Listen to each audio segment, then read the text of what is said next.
Kami po ay masaya ng aming pamilya sa bahagi pong ito ng 110th anniversary po ng Iglesia ni Cristo. Ulan po at umaraw, kami po ng aking pamilya ay makikipagkaisa po sa panawagan po ng pamamahala.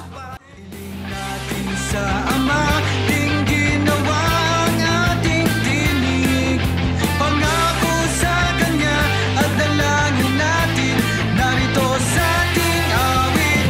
Kapatid, tara na, tuloy lang sa paglalakbay. Kapatid, tara na, ilang hakbang na lang ang tagumpay. Sa'yo'y may aalalay at gagabay.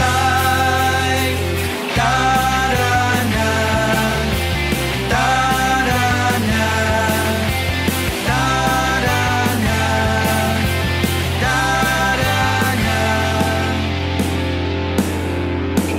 Huwag mapagod, huwag matakot, di niya tayo pababayaan.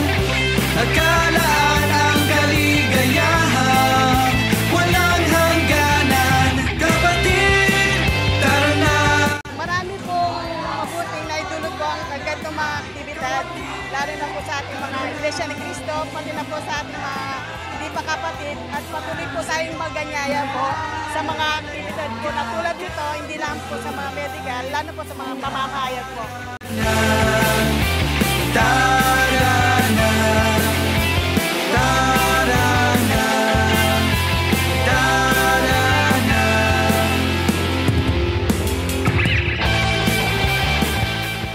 Dito sa 8 aktibidad na isang libong aktibidad po ng aming distrito ay lahat nilalaukan po namin dahil sa gusto po namin ipakita sa aming mga anak na talagang yung pakikipagkaisa po sa mga aktibidad ay napakahalaga po sa amin.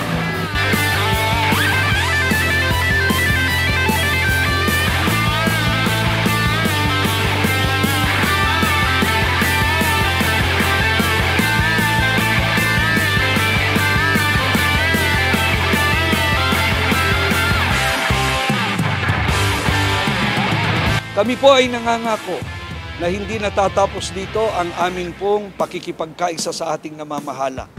Kundi patuloy po naming pagtatalagahan ang lahat ng mga gawain sa loob ng iglesia na makapagdudulot ng kaluguran sa ating Panginoong Diyos.